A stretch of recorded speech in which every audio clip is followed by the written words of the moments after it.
السلام عليكم ورحمة الله وبركاته. أصحابتك وحرين جنال كمركز السود وهذا أدي هذا وما تنتهين ما أنتوا ثلاثة وأنا أفريت وأنك بيشة طلبات جولاي سنة كلا بدو كن إيه اللحية لباتنك مقال كان ما أنتوا وحنا ربائنا ندي كله وذاقه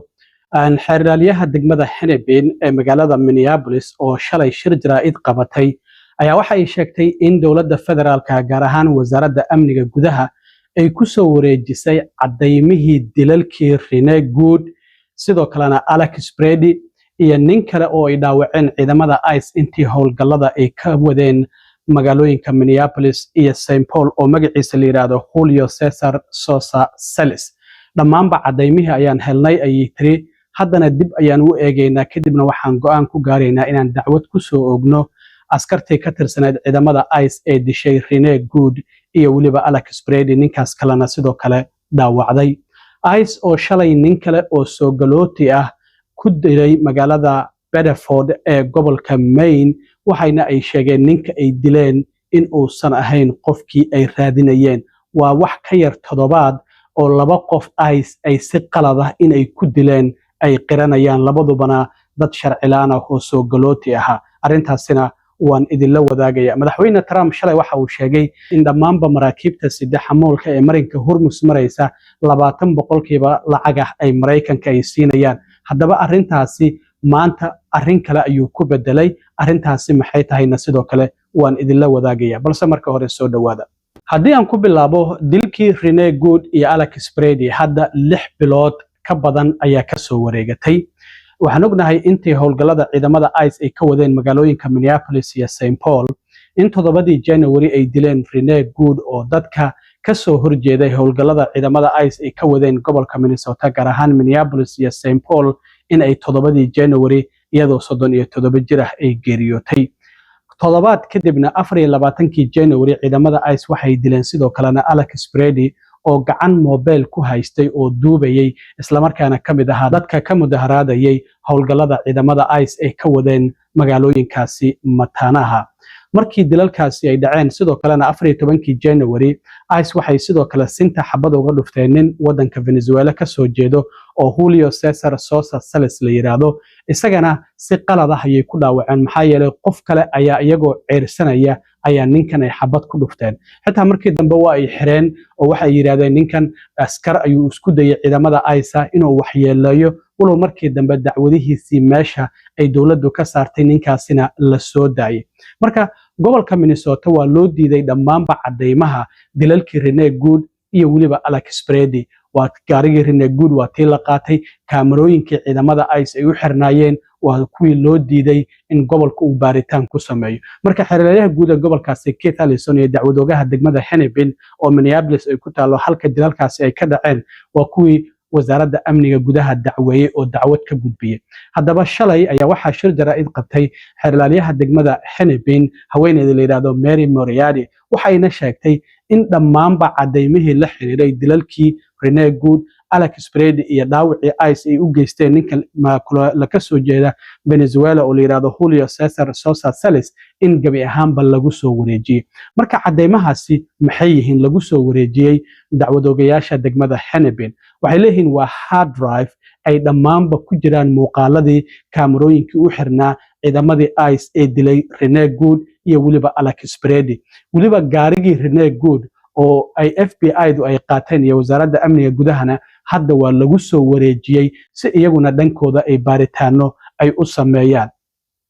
iyo sidoo kalena statement ama qoraaladii laga qoray askartii dilalkaasi geysatay sidii wax u dhaceen markii ay sharaxayeen sidoo kalena waa lagu soo wareejiyay marka waxay tiri dhamaanba hadda cadeymihii gacanteena ayay ku jiraan waa muuqaalo aad u fara badan baarayaasheena ayaa dib u eegaya markaas kadib ayaan waxaan go'aan ka gaaraynaa inaan dacwada ku soo ogno askartii ka tirsanayd ciidamada ICE ee dishay Rene Good iyo waliba Alex Brady isla markaana dhaawacday Julio Cesar Sosa Salis dhamaanba waxay tiri markaas kadib ayaan go'aankaasi gaari doonaa laakiin dhamaanba hadda cadeymihii aan u baahnayn dawladda federaalku gaar ahaan wasaaradda amniga gudaha iyo FBI-du waa nagu soo wareejiyeen marka annaga ayay noo taala ayay tiri inaan bal dib u eegno dhammaanba cadeymahaasi gaarigii Rene Good muuqaaladii kaamarooyinka askarta ICE u xirneed iyo sidoo kalena statements ama qoraaladii ay sheegeen kadib markii dilalkaasi ay geysteen haddaba waa tan xeraalyaha degmada Hennepin Mary Moriarty oo shalay shir jaraa'id qabatay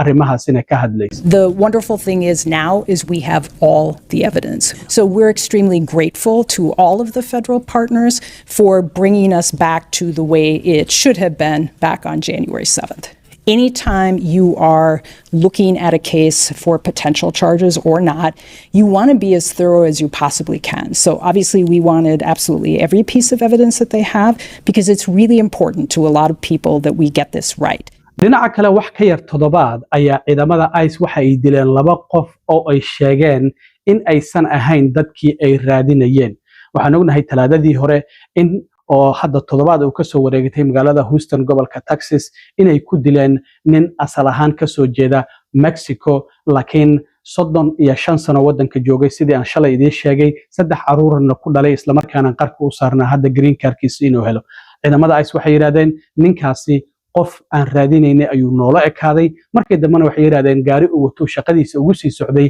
dadka saarna ayaa waxay u ekaadeen dad aan raadinaynay ilaa hadda baaritaan ayaa socda iyadoo arrintaasi jirto ayaa shalay subax haddana ciidamada ICE waxay magaalada Bedford ee gobolka Maine ay ku dileen nin asal ahaan ka soo jeeda wadanka Colombia oo aabe 26 jir ah oo la yiraahdo Juan Sebastian Guerrero ninkan shaqadiisa ayuu ku sii socday qof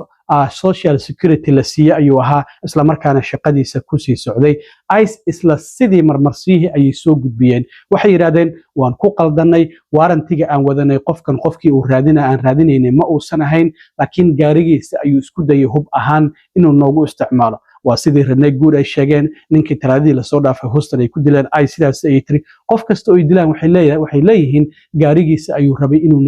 najiirsiyo oo hub ahaan uu noogu isticmaalo laakiin mid kamid ah senatarada laga soo doorto gobolka Maine oo la yiraahdo Agnes King ayaa waxa uu yiri wasaaradda amniga gudaha ayaa ila soo xiriirtay waxayna ii sheegeen in ninkaasi si qalad ah uu ku dhintay isla markaana sidoo kale uusan ahayn qofkii ay raadinayeen gaarigan cad ayuu watay sidaad aragtaan 5 xabadood ayaa dhinaca darawalka uga taala miraayada hore sidaad arkaysaan waxaana muuqanaysa hadda inay dhahayeen ninkan waxa uu doonayay inuu cararo oo gaarigiisa uu najiirsiyo marka badqabka shacabka ayaan u baqnay sidaas darteed ayaa anagoo istifaacayna ninkaasi xabada ugu furnay sidaas ayuu u geeriyooday ayay leeyihiin waa wax ka yar toddobaad oo 2 qof oo sharci la'aan ah oo ICE dadkii ay raadinayeen aan ahayn oo ay dilaan isla markaana ay yiraahdaan ma ahayn dadkii aan raadinayna waa ku qaldanay ma dhahayaan laakiin baaritaan ayaa socda kulay labada arrinba baaritaankooda ayaa socda haddaba waa kan mid kamid ah senatarada laga soo doorto gobolka Maine oo dhahaya waxaan doonaynaa inaan ogaano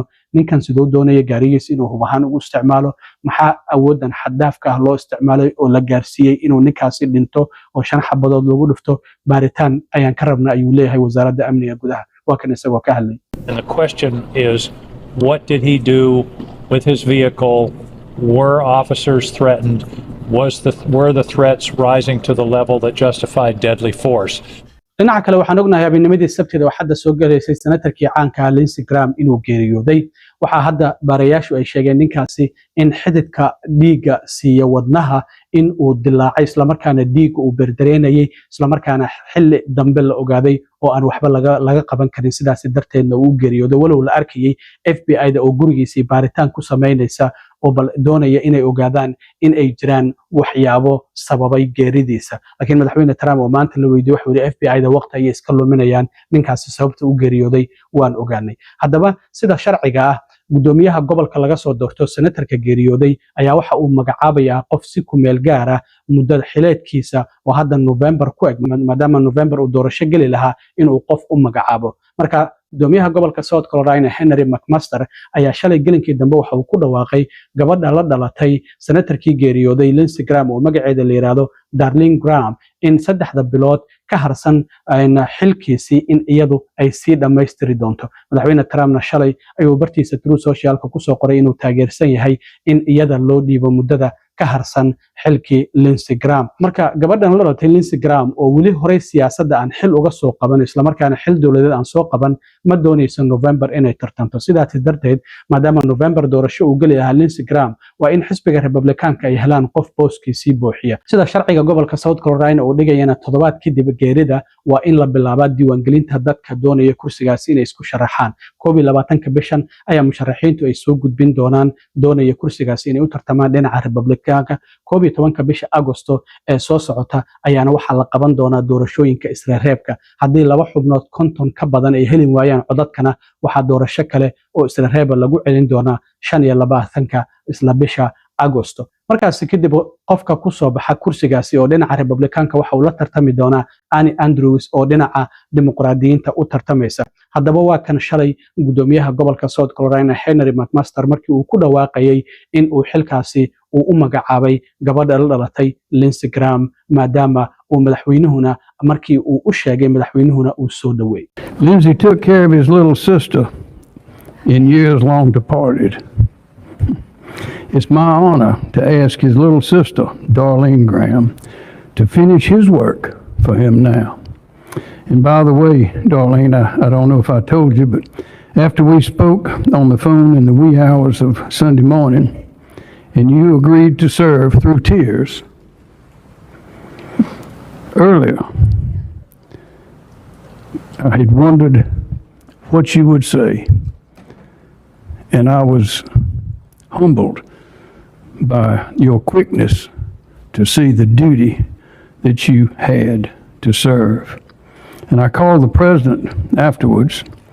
and he thought it was a great idea. sidoo kale gabadha la dhalatay Lindsey Graham, Darlene Graham oo iyaduna hadashay markii xilkaasi sida kumeel gaarka ah loogu magacaabay ayaa waxa ay sheegtay in shaqadii uu ka tagay walaalkeed ay sii dhameystiri doonto. Maxaa yeelay waxa uu yiri waa uu jeclaa wadankiisa, shaqadiisana waa uu jeclaa. Marka waxa ay sheegtay inay diyaar u tahay in muddada ka harsan xilkiisa oo hadda ilaa iyo November ah ay diyaar u tahay in ay sii dhameystirto. Isla maanta ayaana la dhaariyay xilkaasina ilaa iyo November ayay sii hayn doontaa. Waa tan markii xilkaasi loo dhiibay kadib oo ay leedahay waa diyaar ayaan u ahay in aan waajibkan guto. Next, I want to thank the governor for selecting me to serve the remainder of Lindsey's term. It is such an honor. Lindsey has always been there for me, and now I will be there for him. Lindsey worked harder than anyone. He worked nonstop to make our state, country, and world better. He loved his family and loved serving this state and our country. He dedicated his life to our country. It is such a privilege to get to finish some of his important work, and I promise to work hard over the next several months to support the President and carry forward the efforts of my brother on behalf of the citizens of South Carolina and the United States. I know Lindsey thought the world of his staff and colleagues, and with their support, I feel confident.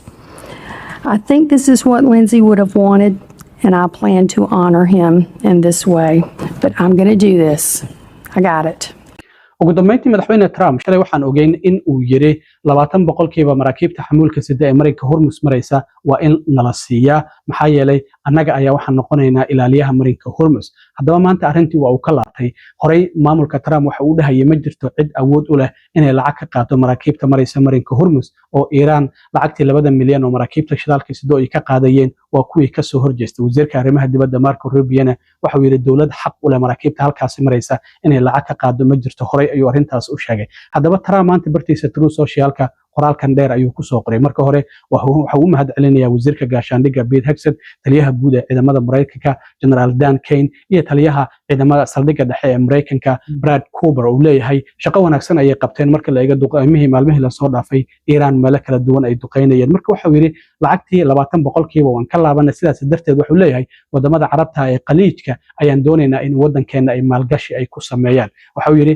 arrintaas iyagana way u fiican tahay innagana waa ay noo fiican tahay. Marka arrintii 20% lacagtii ahayd waxaan ku bedelayaa maalgashigaasi ay wadankeena ay ku sameynayaan horeyna waa igu sameeyeen ayuu yidhi haddana wuxuu yidhi waxaan doonaynaa inay ku sameeyaan. Wuxuu sidoo kale sheegay in ay ballaarinayaan go'doominta ay saareen Iiraan oo shidaalkeeda in aysan dhoofsan karin oo wax maraakiiba oo dekedaheeda tegaya islamarkaana ka soo baxaya aysan jiri karin. Marka Trump waxau leeyahay halkii 20% maraakiibta marinka Hormuz maraysa aan ka qaadi lahayn xamuulka hadda